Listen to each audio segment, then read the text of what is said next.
Hi, this is Julie with Re-Love Yourself, and today I want to talk about when you surpass the need for other people's advice, when you surpass the need for specifically your parents' advice. So this is something that has been really challenging for me in the last few years, but something that I think is really important to talk about, and something that I think is really important for people to recognize their own strength with. So I decided in 2015 to leave my graduate program, which I had worked for 5 to 10 years to achieve. And I was pretty nervous to talk to my mom about my decision to leave the program. I had only been in the program for 2 months. They gave me the largest stipend that they could for me to come to the program. I thought that's what I wanted. I had earned another degree to get into the program. I had to study French and German. I did all of these applications. We literally moved across the country. My husband quit his job. It was a huge commitment for me to take this program. And I never once considered that I wasn't going to love it. So when I found myself crying on my yoga mat, not wanting to even have to go in the last week before I decided to actually withdraw, I was pretty nervous to talk to my mother about it. And when I finally ended up calling her and telling her, I decided to start the conversation by saying, I'm not asking for your advice. I'm just making you aware of the fact that I am leaving my program. So kind of stating it in such a way that, like, I'm not open for this to be a discussion. This is already a decision I've made myself, and I'm capable of making myself. And I'm no longer needing the type of advice that she is capable of giving. So I anticipated that my mother would want me to stay in the program because it was such a big move for us to come out here, and because we don't quit things in our family, and because of all of the other numerous reasons that from the outside it seemed like it was such a good fit. But I knew for myself, and my supportive husband agreed, that it couldn't be the right fit any longer. So that was really the point where I was able to articulate that I didn't want, I didn't need, and I was not willing to even kind of entertain my mom's advice.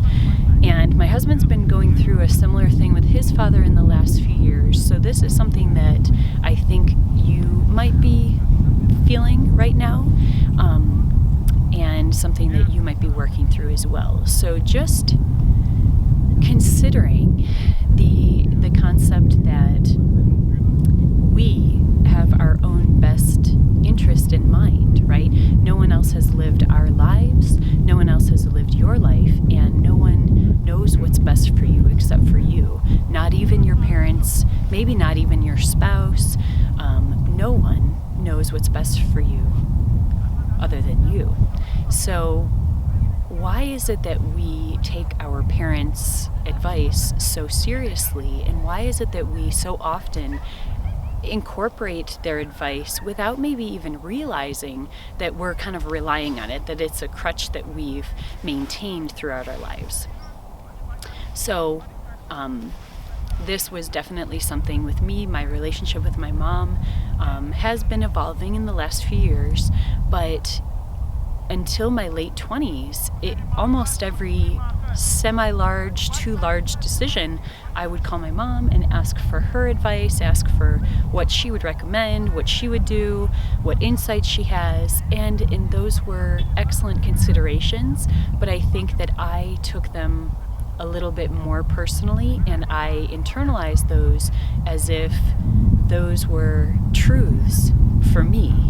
And sometimes I even maybe considered her advice more than I considered my own thoughts and feelings. So I guess I wanted to bring this up just to encourage anyone who is maybe struggling with the decision to leave their job. We're in 2017 now, and everything is absolutely wild, and you might be in a position where you're not happy at your job, at the career that you invested in your calling even, like my circumstance. So sometimes other people are not going to understand that, and they're not necessarily going to be able to give you the type of advice that will be beneficial for you in terms of listening to your heart and actually moving forward with courage in something that's kind of unknown. So I decided to leave my job in 2013, as I've said before on other videos, but teaching was a calling for me, so leaving was a really difficult challenge, but it was also one of the best things I've ever done. All of the growth that I've had since that time has resulted in leaving that career. And although I loved it, and I loved my kids, and I loved my teacher friends, and the community that I was in, it was definitely the correct decision for me. And likewise, Danny left firefighting in 2015, and it was something that his father said, you should not do this. And he had already made the decision prior to that to kind of step back from his father's advice, but sometimes other people think that what you currently have is what you should maintain at all costs. And if their priorities are different than yours, if money is the sole priority, then it's not going to be something that they can understand if you're leaving for other reasons. Okay, so this kind of all relates back to the fact that in doing the Myers-Briggs test, my personality has NF in it. So that's intuitive feeler.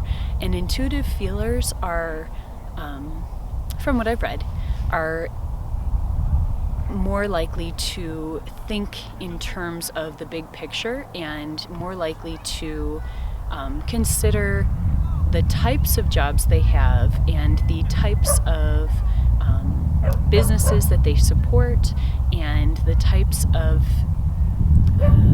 enterprises they entertain with their time. So for someone who's not an NF, they might not literally be able to understand how you, for example, don't want to work at Google.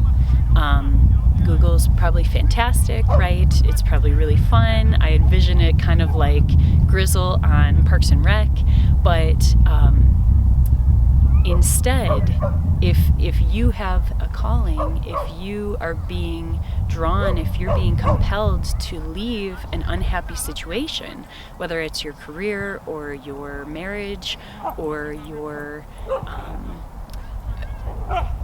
any circumstance, if you are not getting advice from people that are kind of on your same wavelength, if you're not getting advice from people that have your same perspective,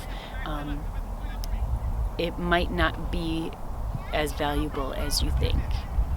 So I just wanted to kind of encourage and empower anyone who is dealing with conflicting advice and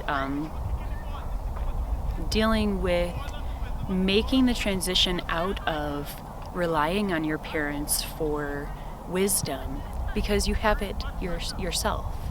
You are the wisdom that you're seeking, and you have everything that you need. You are never presented with a challenge that you are not able to overcome, because you've designed it that way. And if you remember that, then mom and dad's advice is no longer needed. And it's not to say that you can never bounce ideas off of them again, that you're cutting off your relationship with them. That's not necessarily always going to be the best option. But just keeping in mind that you know what's best for you, and that the advice that your parents can give you is only valuable in the proportion that they have been doing their own personal growth and their own diving deep, right? So if your parents are not making personal growth, if they're thanks, if your parents are offering you advice from a place where they haven't grown since they were teenagers, and you have, that's not necessarily going to be helpful for you. So just like you can take the consideration of someone who's had less experience, you can take it into account. But if you've surpassed your parents in terms of spiritual growth or emotional growth, if you've worked through more of your issues, then the perspective that they can offer is going to be somewhat limited. So this is just a reminder that self-reliance is important, and it is essential to starting to love and trust yourself in a way that can really make a profound difference in your life. So thanks so much for watching, and I'll talk to you soon. Thanks.